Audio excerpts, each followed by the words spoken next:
Hey guys, I'm Rick, and that is One Big Pile of Bricks with our amazing guest, one of the smartest people in the room, Runa from Lego Masters. Thank you so much for inviting me on the show today. Well, thank you for coming out of your way and stop doing important stuff to speak to me as a potato. Yeah, well, I did take the afternoon off work, so... That's exactly right. We feel extremely honoured because you are a scientist doing important work, doing important things, not just Lego. That's right. You weren't just a contestant on season 2. See, you could have said series 2. Oh, Close enough. Series 2, season 2. What sort of science are you doing at work? Well, in my day job, I'm working on Parkinson's disease. Mm-hmm. And so I spend a lot of time thinking about neurons and the brain. Mm-hmm. But I actually do a lot of computer work. So, I mean, science is cool, but nowadays it's all on computers. It's all about technology now. I think, too, you're not giving yourself more credit. Like, being a scientist is... Changing the world. Important. Changing Without the world. scientists, That's I right. wouldn't be here today. Like, it's important work. It's not, just building Lego on a television show. Exactly. Yeah. That's Well, right. sometimes we forget that, I think, when we're in the lab, because we take such small steps. Mm-hmm. So, like, every day in science you take another little step, Mm-hmm. and it's a little step, and sometimes you can get bogged down in that. But sometimes it's good to take a step back and go, hang on a second, together we're actually doing something really cool and actually finding some things out that will help people. Because sometimes you must feel like you must feel like as an individual you're not achieving much, even though you feel like you are, but you must feel that way, right? Yeah, I mean, I'm sure that's true of multiple vocations as well, where you as an individual, you don't feel like you have a lot of power. Mm-hmm. But when you take that step back and realise that, maybe you're not taking the biggest steps, but when you look at everyone around you, then you are actually together taking quite big steps. So have you always been looking at Parkinson's disease, or have you been looking at other areas? No, so I actually, when I was doing my PhD, which ended just before the filming of the season of Lego Masters, Wow. so I was actually submitting my PhD from the hotel room of filming. Oh. Wow, what an amazing story, man. Like, oh yeah, by the way, I'm smarter than you, Brickman. I don't In know about that. certain very narrow areas, of course. Yep, yeah. I'm good at what I've chosen to do. Yes, of And, course. I enjoy what I do, and that always helps. So if you enjoy doing what you're doing, then you tend to be smarter at doing what you're doing. If you hate what you're doing, then sometimes it can be hard to really engage and live to your full potential. Exactly. So do you work with, do you get government grants with you in your job, and then you work for as long as that grant lasts? How does it all work? Yeah, so government funding at the moment is very competitive. I think it's only 1 in 10 projects actually get It's funded. terrible. What is Scott Morrison? So. Well, they have to choose, right? Yeah. Yeah. And that's in medical based research. It's 1 in 10. Sometimes when you get to more basic research, there are other funds as well, and they can be even more competitive. Mm-hmm. So it's pretty crazy. My lab is really lucky that we have a bit of money at the moment, and that's why I have my job and I'm getting to enjoy doing what I'm doing at the moment. So is it like a big lab, or are you working in small groups? There's 10 people in my lab, and yeah, I mean, we work in a really good collegial lab and we all really support each other. And so it's a good working environment as well. Sometimes in science you can end up with a toxic working environment just because of how competitive everything is. But yeah, so I feel really lucky at the moment. You think with the state of the world they'd be investing more money in medical research, wouldn't you? Yeah, you'd think so. I mean, there is a lot of research being fed into the C word, COVID.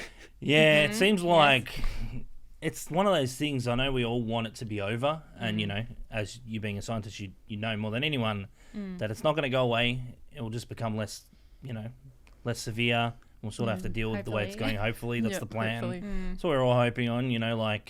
Without scientists like you, there wouldn't be the vaccines to get us to the next stage, right? And that's why when they're always, liberals are notoriously known for being a bit tight with money around certain things, and if it's not their mates doing it, they're not investing more money. So it's very annoying with everything that's going on that they need to invest more money in, especially the brain. I think the brain is a mysterious beast, as we all know what happened to me last year. So it's like one of those things. I think we're lucky that we have people like you doing that sort of research, because without people like you, we might never find a cure. Yep.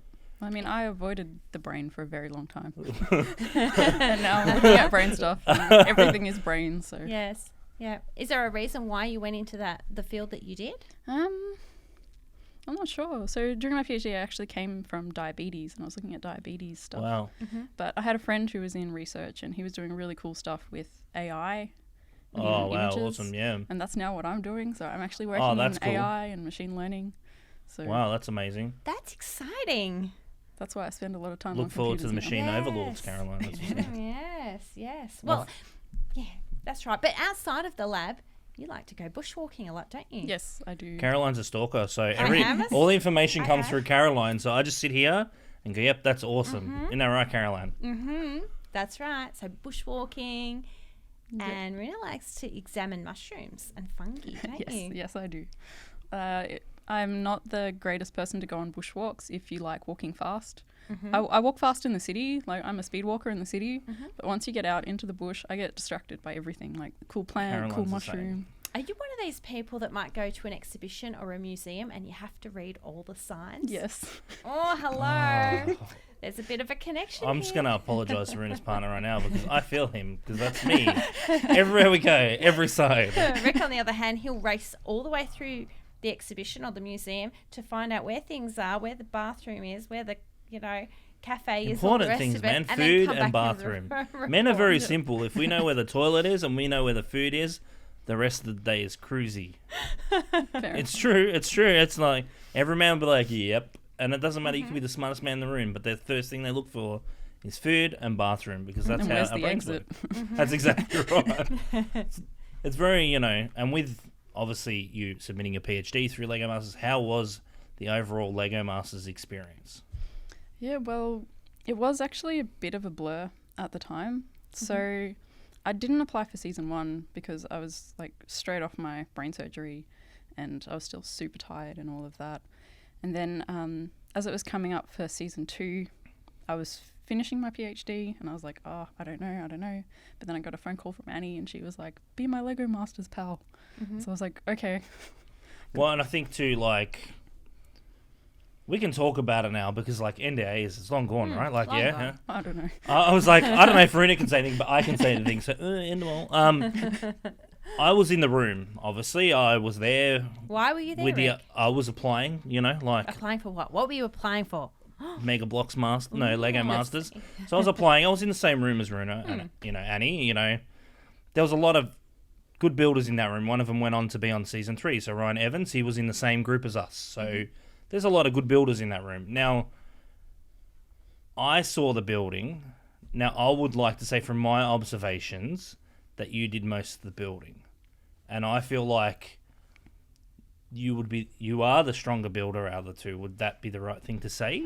Yeah, well, I mean, even Annie would not disagree with that. She did come in saying that she didn't have a lot of building experience. And so the point of teaming up was that she would hopefully be able to give that flair of TV personality, which she definitely has. She has the TV personality. That's true. That is true. You always have to have one person who is a bit louder than the other, right? No. Yep. No. Oh, not always, but I don't know. I am a very quiet person. So I think for TV, having Annie there as my partner was probably a good thing. Even if we're quite different people and we have different building styles and different personalities, I think having the difference in personality definitely helped us. Because you can use each other's strengths rather than, so your weakness could be the other person's strength and vice versa, right? Yep. So who built the mermaid then? Well, I've both built it and smashed it. It's one of those things. It's easy for us to laugh and look on it now and be like, oh, but how was it at the time of filming? Obviously, you would have been very stressed. Yeah, well, it was pretty stressful because, I don't know, we were throwing around lots of different ideas and trying to work together. And sometimes we weren't working together quite effectively. Which can happen if you're under so much stress, I mean, it is right? a pretty stressful situation. It's like, do this, do that. And also, I think we were late on coming to the idea of doing The Little Mermaid as well. We'd wanted to try other ones, but every time, we were like, this one, we weren't able to do it because there are limitations. And then because it was Disney, we were trying to not build Disney. Yeah. So we had to avoid all of that as well. So we were trying to come up with a more original fairy tale type thing. So we were already a bit out of our comfort zone trying to come into that situation and then trying to build a mermaid. it was very flimsy, and I was trying to like suspend it on the bridge. Yes. And that would just add to your stress levels, right? And you got the camera right there in your face too. Yes, like, you know, me and Annie would be there and we were like doing this, and then like we'd start to have like a slight disagreement, and then we'd look up and there would just be like all the cameras on us. We'd be like, oh, this is not helping. No, but well, I know I why think they're here. That's right. Well, I and think they want the that's deliberate, juicy stuff, right? Because, you know, like, it's Drama. hard because they always want that drama element. They were lucky they struck gold with what was happening with Billsy and Kale in season 1, right? Because you're never going to get that sort of, like, explosion chemistry ever again. Because it's really hard to replicate that every season, because then they get accused of copying or whatever. But as soon as they hint any drama, they're going to zoom in on you because they want you to be stressed. They want you to make mistakes. They want you to say things that you wouldn't normally say to each other. Yep. Because that's a part of reality TV, right? Yeah, well, I mean, it is reality TV. They do push you. They try and get you to like say snap things that they can use. But I mean, I was very aware of that because I don't usually watch reality TV because I don't know. I'm not a fan of manufactured drama. Oh, some of the best TV. Well, maybe that's why Runa is a scientist. We're not. maybe that has something. Probably It just why. makes me feel anxious. Yeah, that's fair. So, like, especially with like the world of like Married at First Sight and stuff. That stuff's a bit too much for me. Like, I know Caroline's into it and a couple of our friends are heavily into it. You know, like, shout out to Maddie and Jimmy, especially Maddie, who's like, Maddie. oh my God, did you see this? I'm like, no, Maddie. Like, what? I don't care. Like, It's a rabbit hole. If I start watching that again, that's just weeks gone. so were you, reflecting back on Lego Masters, were you happy with how you were portrayed on the television show? Were you unhappy, or were you just happy with the way? I don't mind. I mean, I think I don't mind taking a minor role, and I think I was quite lucky because I'm not a big personality. I don't like to put myself out there, so for me, I was very happy with the way. Runa says this, but she generally builds one of the biggest things in the room at Prevention. You know, she always. built that awesome. I don't know what they are. They're like the wolf, the ice No, wolves. Voltex. Yeah, there you go. I don't know. Magical things. Crystal Fox. But, you know, like, built this amazing Star Wars creature, and that was pretty, like, massive and amazing. Like, And you do come from a quite creative family, right? Yes, I do. Mum is a little bit creative, isn't she? Yeah, well, my mum, I actually can blame her for getting me into Lego in the first place. Not just my brother, because I have a younger brother, like quite a lot. He's 20 years younger than me. That So is it's quite a big age Wow. gap. Yeah. So I didn't have Lego when I was growing up, really. So I had a young uncle, who had one box of like slightly broken Lego that I'd sometimes build things with. But, you know, apart from that, there was no Lego. I always wanted Bionicles as a kid, but I never got them. It's very interesting that you say that you weren't really exposed to Lego. So like Runa, the name Runa, that's quite a Scandinavian name, isn't it? Yes. So Yep. were you born here or were you? So I was born in Sweden, but I came to Australia as a young baby. So in an I've been IKEA here. box, for those asking. Yeah, probably. Yes. But yeah, so I didn't really get that Lego experience. I wasn't exposed to it too much. And then when my brother was born and he was starting to get Duplo, I think one of the first mocks I ever made from Lego ever was a Christmas tree out of Duplo, just because it was there and they had like the set with the angel in it. And I was like, this is perfect. It's Christmas time. I'll build a Christmas tree. And so I built that. But then as my brother got older and he moved on to Lego, my mum would buy me like little Lego trinkets, like some of the minifigs, Oh, that's cool. or some of the small sets. And then I think by the time I was like hitting milestones in my PhD, like I think my first year talk, that type of thing, and it would go well, my mum would be like, you should buy yourself a Lego set. Oh, And I she's did. going through that stage with your brother, you know, so she's kind of reliving things or and giving you that shared experience, isn't she? What a big part of it had been as well, like, you're younger than me, obviously, like, but like back then it wasn't really like, I felt like even in our household it was like Lego is for boys, Barbie is for girls. It was like that because that's the old school way of thinking, right? That's how it was. Here's a doll for a girl, Lego for boys, and that's how it's been for such a long time. Yeah. And then obviously now we have Lego Friends, which makes everything better because we get the best colors. But it's like, Yep. I feel like that's probably a big part of it too, because back then it wasn't as big as it is now. Lego is everywhere now. Yep. So, and you know, it's in every supermarket pretty much now. You get there's always minifigs at like the checkout or whatever. But that's, Well, yeah, you could be onto something. it could be, because that's one thing of like a lot of, you know, women have come in the store. It's like, I didn't have Lego as a kid. And it's not, I don't think it's the parents being like, no, you can't have Lego. I think just back when we were younger, it wasn't as such a big deal to be like, here's the boy aisle and here's the girl aisle. Where now, obviously, Lego's in everywhere. So there's no boy or sort of girl Lego, Yeah, right? definitely. I mean, Lego has made huge strides in trying to combat that gender division between toys.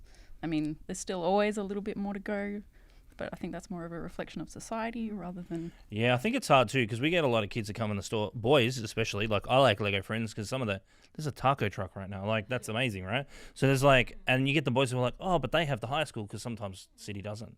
And it's really good to see it sort of cross over. I feel like Lego's for everybody. Like, there's no need to be the girl Lego or boy Lego. Yeah, but unfortunately, when I was a kid, I think it was... I can't even remember. Like Bellevue, is that the right Oh, one? yeah, the creepy looking ones. Yeah. Yeah, I was very girly avoidant as a child. I was very gender rebellious. I was like, you can't give me girls things. That's why I was interested in the Bionicle. But then, of course, because it was more of a boys' toy, then no one would ever buy that for me as a gift. So I kind of, missed Lego. But if it was nowadays with like the Friends or the Elf sets, the Elves Elf were sets amazing. would have been perfect for me as a kid. Brick heads, they're so cute. Brickheads are massive as well. Like, I'm a bit disappointed in Lego because there's no elves anymore. Like, they kind of can the theme, and I was like, oh, but they had the best dragons because, The dragons. Ninjago have dragons and stuff, but they're the same every year. Where like Blues the elves, they had all that and nice pinks blues, and it's a bit more like finished off. Where like the Ninjago dragons are obviously bricky, but they're more finished off and looked a bit nicer. I like the dragons. I got like the ones the with the cute little eggs. ones. Yeah. Friendly, non-confrontational dragons. Yeah. Is that? I don't know. Is that, They I know a few dragons in real life that are a bit confrontational, but they're humans, so that's a different story, right? Yep. Yep. That's a conversation for later. That's Rick James After Dark, right, Caroline? Yeah, that's That's right. exactly right. Exactly. But So- if we could come back to my mum for a moment. Yeah, of course, go for it. She's passed me into the Lego community and now she's discovered it more herself. So my mum Wow. started getting into it and building things herself now. So That's quite pretty awesome. exciting And to me. like what sort of sets is she building? Is she starting off like she's going hard at it and going bang, creator expert, or is she going like Well, she started off with like the Parisian restaurant and things like that. And so those large mocks, which I think is a gateway for a lot of mums in particular. So, they have their kids and they've got lots of Lego. Or for people that don't have kids themselves, those sets are very impressive and they're great to build. So. I find that too, one thing we've discovered, obviously, thankfully for Lego Masters, our business is anyone who sells Lego has been fortunate enough because we've come at the right time where we've got Lego Masters and it's so massive. And, our particular series is sometimes rates better than anywhere else in the world. And Australia's been extremely lucky where I felt like Lego, before Lego Masters, was kind of like this. There was AFOLs and stuff, but it wasn't as big as it is now. We got we've had endless Lego movies and it's just reached such a broad market. We're getting still people today, first time in the store, and I'm like, wow, really? Because you don't expect that now because Lego is such a part of our lives, and especially everyone else that's been, touched by Lego. Yeah. But just because we're around it, we notice it more. That doesn't mean other people have kind of come into it. I mean, I guess it just depends what you're focusing on. So with the, Lego have done a few scientist space sets. Have you collected them all along the years? Have you got like the women in NASA and... yeah, my mum's bought them for me. Remember Science the theme set. crazy scientist from maybe series 4 with like the beaker? Yeah, and he had like the... green hair. Yes. That was like one of the first mocks that I actually tried out of my brother's Lego because he had the crazy scientist. So I was like, I'm going to build myself a science lab. Because you're relatively new to the AFOL community, 2016, Yeah. right? Yeah. And did you win your first year you came in onto the Lego scene? Were you one of these people like, bang, trophy? Kind of. I guess you're coming in with you got fresh ideas, right? Yeah. Yep. It's always good when someone that new comes in and wins because I think it breaks the mold of, when you've been to 100 Lego shows, you see the same, like nothing against these guys. There's always like technique and the great ball contraptions and, you got the guys who build Lego City and like the train guys. But when you see something that's fresh, it always makes me stop because I'm always like, oh, because you can tell that person's like, I don't care. And not trying to fit into like the mold Doing of like... it the way that I want to do it. I'm not using other people's techniques or things that I've seen before. I'm just going to build and then this is who I am, right? Yeah, well, I think that's really good advice to people that haven't built a lot with Lego and they haven't had it in their past and they're like, well, I can't do this, can I? But from my experience of coming in and then suddenly trying to build something and having the fresh way of looking at it. So you've got no preconceived ideas. And I've seen so many new people to the A4 community discover that even without any preconceived ideas on Lego, they can actually build really impressive things. Do you think Lego Masters is a big part of that? Is that why we're getting a lot more newer generation adults jumping into Lego? Potentially. I think too it's helped, and I know people will disagree because people always get upset when I say these sort of things. I think the AFOL community was mainly male for a long time. AFOL being adult fans Dan will of win Lego. something, yeah. Right here, Dan. But, I think it was such a big male-dominated community for such a long time. And obviously people like you, and there's a few others that build in the community that have come in and changed the way we look at Lego. Because I think it's nice to have a different perspective. You don't necessarily to build like girly and pretty to make an awesome creation. Yep, and you don't have to build blocky and boring to be like a serious Lego builder. You can build wacky, weird things with weird pieces now. There's so many cool new parts. I think it's changed like completely the way parts are now back in the day, because you get all these weird sort of angular stuff and claw parts and you can make anything you want. And I think that's a credit to Lego for changing it up a bit, because I think after a while it's incredibly hard to make round sculptures out of Lego. Using 2x4 bricks. Or that ball that you have to make when you're applying for a certain TV show. A round ball. Yeah, okay. It's one of those things, I think, and a credit to you for coming, going on Lego Masters and taking a shot, because I remember meeting you back in the day, and I was always like, I'm the weird dude that talks to everybody because that's what I do. And I was having a chat to you, and now explain to everybody one of the first creations you took to Brickvention and won. What was it like? Which one are you thinking of? The first one. Like, the first one, yeah. Well, the very first one was Spyro. Spyro was amazing. There's been a few jealous people in the community about Spyro and a few other ones. You've had Crash Bandicoot, obviously. Crash Bandicoot was pretty cool. I always get... So what's the animal from Star Wars? Correct me, because I'm always getting it wrong. Vulptex. There you go, that just one. Call it Crystal Fox. Crystal Fox, there you go. Yeah. And that, if you guys get to like Google it, it's everywhere. It's pretty amazing, especially Brickvention. They took a ton of photos. Did you win for that?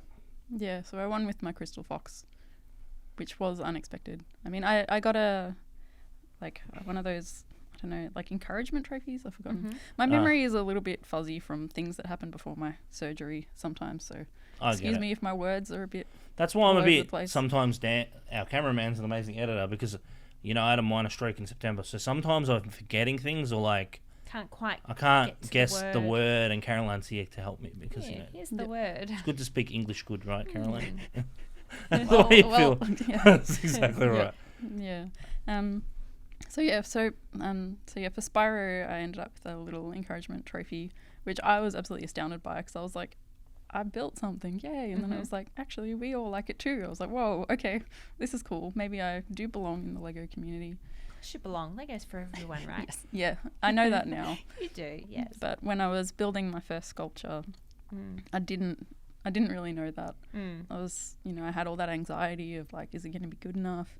And now that's worse, because I keep building cool things, and I'm like, what do I do now? There are expectations now. Yeah. Yes, I mean, with the Crystal Fox, because I built that following my brain surgery, and that was something that I wasn't even sure if I would be able to finish on time. I mean, I was literally there in the Royal Exhibition building, sticking all of the crystals onto it the day before for bump in. And it took like 5 hours, I think. I was just in there sticking all of the clear pieces onto the Crystal Fox. It's amazing. You guys should Google it. I will put a link. If I can find a photo somewhere, I'll put a link down, obviously, underneath the podcast. You'll be able to look at it. It's one of the most amazing things you'll ever see, because it's all those kind of random crystal parts that you don't usually see used in Lego builds. Yeah, I had to like buy them from Poland and, pay like twice as much for the postage as the actual parts. Yeah. So let's just go back to the brain surgery. What happened, and what time frame are we talking here? Yeah, so I got diagnosed with meningioma. So that's a non-cancerous brain tumour. That was in the middle of my eyes, behind my eyes. It's been causing me a few problems, and I was getting some vision problems. And so I got a diagnosis thanks to my optometrist. I don't think that, if I'd followed normal paths, like I was kind of getting migraines, and I think sometimes you can get brain tumour diagnoses from migraines. But I certainly wouldn't have gone down anything like that. So I was just really lucky that my optometrist was like, Well, they let's are the think about experts this. with all things vision, right? Yeah. Yep. So I was really lucky with that. And then I got that diagnosis, and then I had my surgery in August 2018. And then I'd put in an application for Brickvention earlier that year before I got the diagnosis. And I was like, I'm going to attempt to build something. I'm not going to tell anybody what I'm building, which was really lucky. I had a lot of people coming over and being like, what are you building next year, Runa? I was like, I don't know. I mean, I'll ask myself later. And then I had the surgery, and then I was like, oh, okay. Because I'd had some ideas of building the Crystal Fox. And then I was like, well, how am I actually going to be able to do this? Because following my surgery, I lost part of the vision in one of my eyes. Wow. Because the tumor was literally like hugging my nerve to my eye. And they had to like scrape it off to get it out. So got a little bit of damage. Sounds amazing. No, that is amazing that you went through all of that. Yeah, it was a pretty full-on experience, particularly with like the fatigue. And also coming out of surgery, I felt like I suddenly ended up with like crazy ADHD. Like I couldn't focus on anything, like for more than 1 minute. And my mind was just like constantly tumultuous. Like everything was just like, I couldn't focus on anything. And so I started things like some craft projects and Lego in particular to try and retrain my brain to be able to focus. And then that's where the Crystal Fox came in. So I was actually using that. I couldn't build for long periods of time. So for like Spyro or Crash Bandicoot, I mean, with Crash Bandicoot, I'd kind of come up with the ideas, and then I'd kind of ordered all the bricks, and then I'd build for hours, and that was that. I think with Crash Bandicoot, I built it over like 2 nights or something, and it was just done because I was just like there building it the whole time. That's why Runa was on Lego Masters. But under pressure, you can get things done, right? Yep. For the Crystal Fox, I really had to pace myself, and my eyes would get tired, and then I'd get a headache and things like that. So I really had to scale it back and take it slow. And so I wasn't sure if I was going to make it in time for Brickvention. I wasn't even sure if it was going to look cool or not. But by the time I was in there and bump in, sticking all the crystals on for 5 hours and then stepping back, I was like, oh, okay, it's done. Whew. And then, the next moment they were talking about the awards. I was absolutely surprised because by that point I was still super tired. I was still not able to focus on everything at the one time. So it was pretty amazing. So do you have to go back and get regular checkups now? I do. I think with COVID, a few non-important things have kind of fallen by the wayside. But that's fair. It's been one of those things, and it's been hard to get non-important medical stuff seen to, right? Yeah. Especially let's with not call it non-important because it is all important. All your it medical is, important, but sometimes it's just hard not to get. Going to kill you straight away. It just kill you slowly. That's right. Yes. And after looking back and reflecting on your time in Lego Masters, are you happy that you went on the show? I think so. I mean, it was kind of one of those experiences where if you get the opportunity to, why not? Absolutely. Because it's like the most fun and the most freedom you will ever have in playing with Lego. I mean, how many times do you actually get to, except maybe, I don't know, you've got a pretty impressive brick pit yourself. But how many times do you actually get to have that experience of being able to build whatever you want from almost unlimited bricks? And every season they've added more and more. Because the first season, I don't think they had as much because they didn't have as much variety. No, we got a frantic phone call from certain producers on Lego Masters saying, we need all these roller coasters and all these bucket wheel excavators. I'm like, why? They're like, oh, and I was like, oh, okay. That's why if you have a look at the finale. It was for the parts, wasn't it? Yeah, because they needed a bunch of parts. I guess they gave them like a wish list or something, like, what are you going to build? And obviously you need more parts to bring in because, there wasn't enough back then. But every season they're adding like a couple 100,000 parts, which is good because you need the contestants to challenge themselves. Well, I think we covered everything, Caroline. Oh, it was very in-depth. It was. Wasn't Thank you so much, Runa, for taking the time out of your busy schedule and curing Parkinson's to come and sit down and talk about Lego Masters and all sorts of crazy stuff. I'll put down Runa's Instagram. She's not very active, but she will get back to Lego sooner or later. You'll be able to follow her and all that stuff. But thank you so much. Previous builds and all those. Well, that's right. There's heaps of photos. I'm going to try and find. There's a guy who takes photos of Brickvention every year that has like a whole Flickr folder. So I'm going to try and find the Flickr account again and just link it down so they can see all your amazing builds. Because from what I understand, I think he created like a Lego Masters folder and it has like every Melbourne contestant that's ever displayed like particular pictures. So if I can find them, I'll put it down. But if I don't attack me. But thank you so much, Runa. We really, really appreciate it. Thank you. Thank you. I will talk Lego any day. So it's Excellent. been great. That's awesome. Thank you.